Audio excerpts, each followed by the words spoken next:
Hi everybody, welcome to another edition of See Ya in the Kitchen. And today, we've got ribs.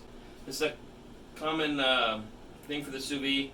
It's a 24-hour cook, so it does take a while. It's an overnight cook. You can do it shorter with different temperatures and times, but for me, 18 to 24 hours at 155 degrees is perfect. There is a little prep to them. These are just cut out of the bag and dried off. Ready to go from there. There is a silver skin on the back. You can take off if you'd like, but with sous vide you don't really need to. It pretty much breaks down mostly. It actually almost holds the ribs together a little bit anyways. So to me it's not too bad. So what we're going to do is put a dry rub. We're going to put a little bit of barbecue sauce to hold everything on there. And we're going to put some brown sugar on it. And the only problem with the length of these, if you have a food sealer, you can seal them. Or we're going to cut them in half and put them in bags.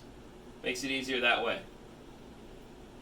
So we do have a dry rub, cayenne pepper, smoked paprika, chili powder, big cumin fan, garlic powder, white pepper, and a little garlic salt.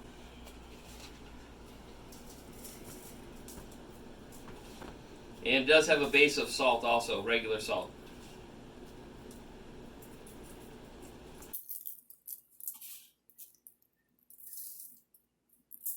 Now everybody has their own way of doing ribs. This is my way. You can do it different combinations of spices that you like, but the cooking method is what really makes a difference.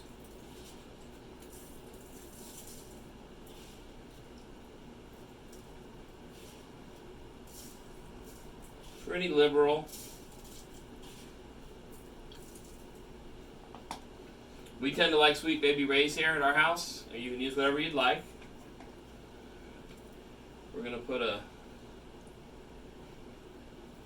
which seems a little like you would do this after, but we're going to do this together just so everything holds together.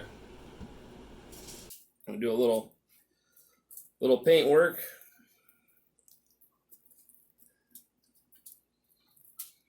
I should have my wife in here. She's the expert painter.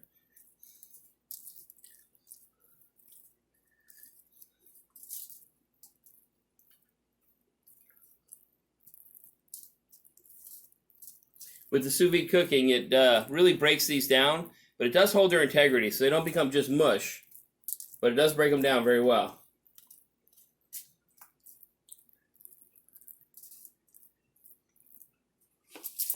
So we're going to put a little layer of brown sugar.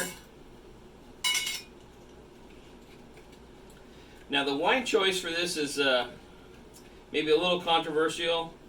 You would tend for a barbecue to think Zinfandel, Syrah, but for me, I really like a really good Pinot with this. I think the little bit of spiciness goes along with the little sweetness of the Pinot Noir.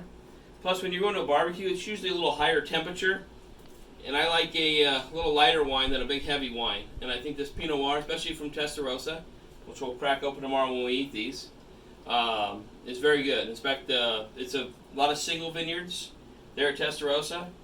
That happens to be the Doctor's, one of my favorites. But they also, I think they have about 8 different single varieties there. Just putting a light coating for now. When we put them in the bag, we're going to add a little more.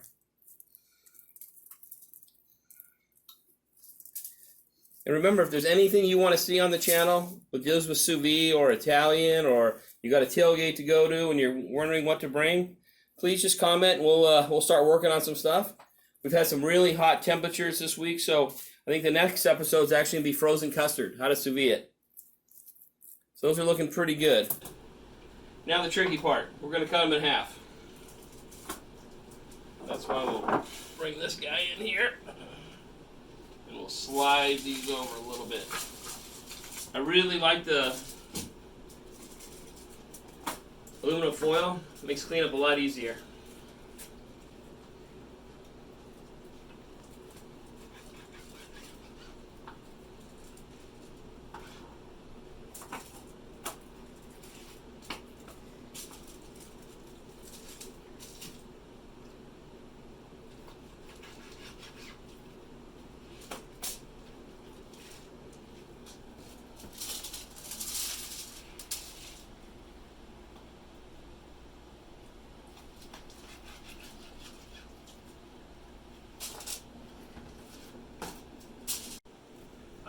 got those seasoned up. My wife has joined me to help with the bagging process here.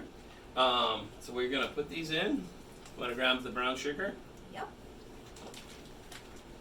This actually needs just a little bit smaller.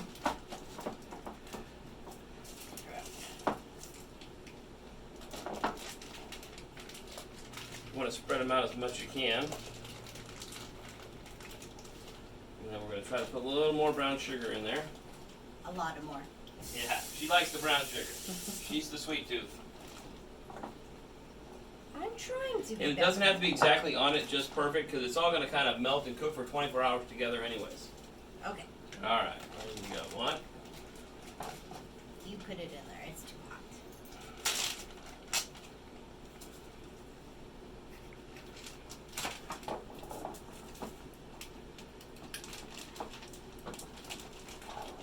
Okay.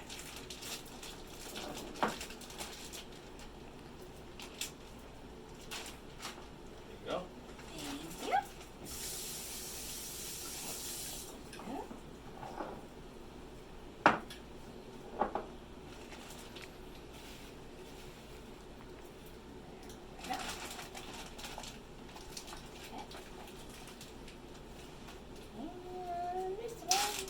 you. One more. You get your hands dirty. There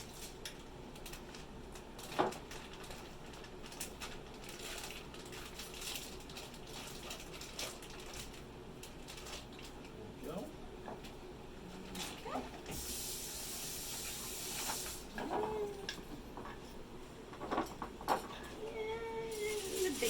A nice easy cleanup. The only time that he actually does well on cleanup.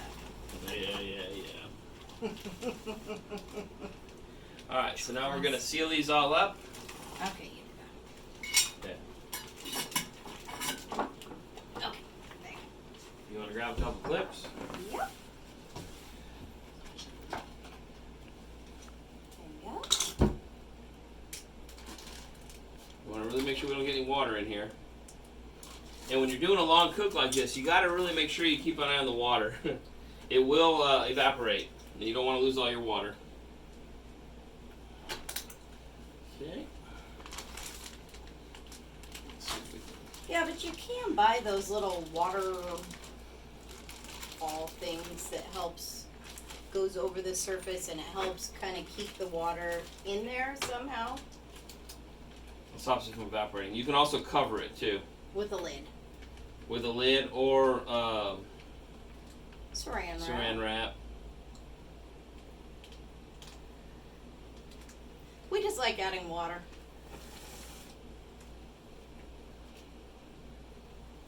Yep.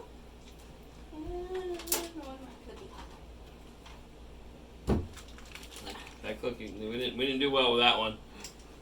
Oops, it busted. It went bye bye. Okay. Okay. I know it's on your Christmas list. More clips. More clips.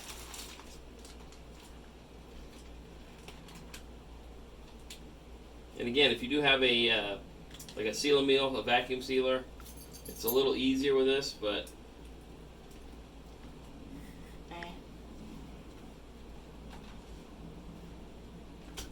all right, they're in there at 155. We're gonna cook them for 24 hours. We'll see you tomorrow, and we'll throw them on the grill and we'll finish them off. Welcome back to See in the Kitchen. This is the second day of our rib cook. It's my wife Stephanie, and what we're gonna do now is they're fully cooked.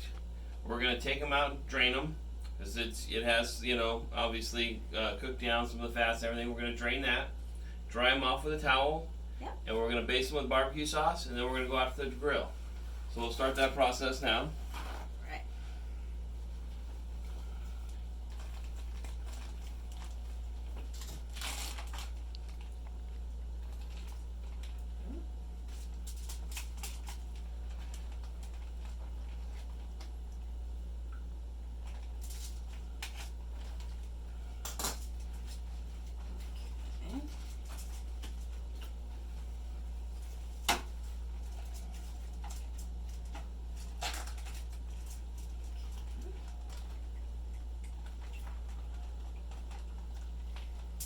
this smells so good.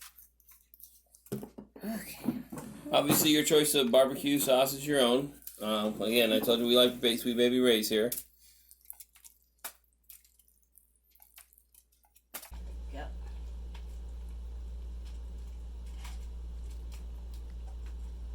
Alright.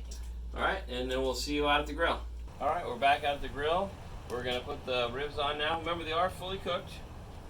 So we're just getting nice grill marks. We're getting that barbecue sauce really kind of seared on there a little bit. Oh, and you can see they are extremely tender.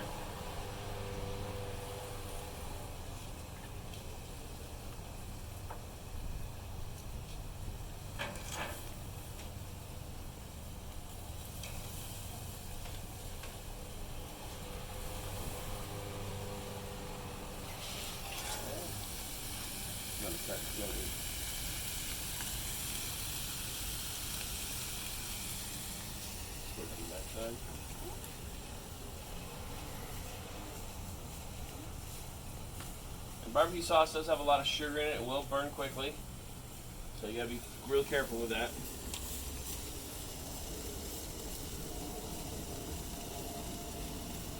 Hot. Here, maybe those ones.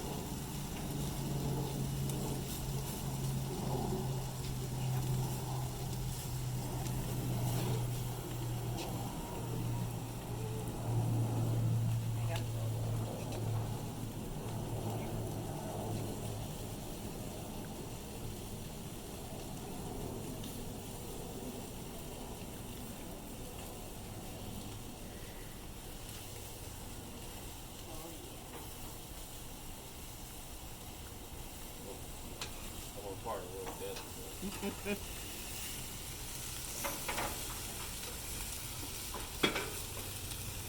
Oh yeah, they're juicy and tender.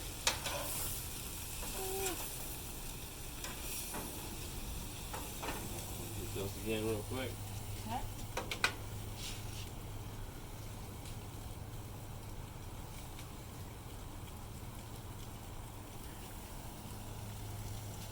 Yep.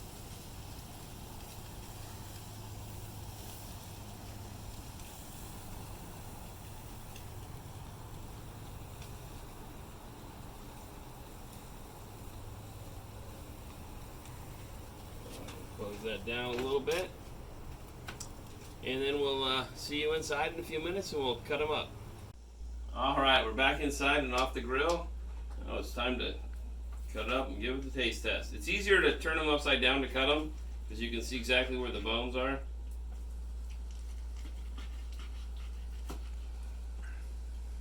Right.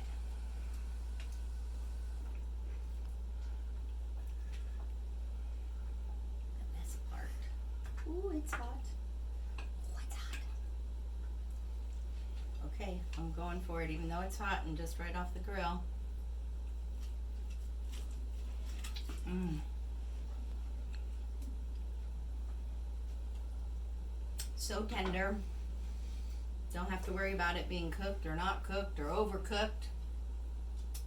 So It's not total much. It does keep its integrity, but it is very fall off the bone. You could take the bone right off if you really wanted to, but it does have some bite to it still, which you want in a rib.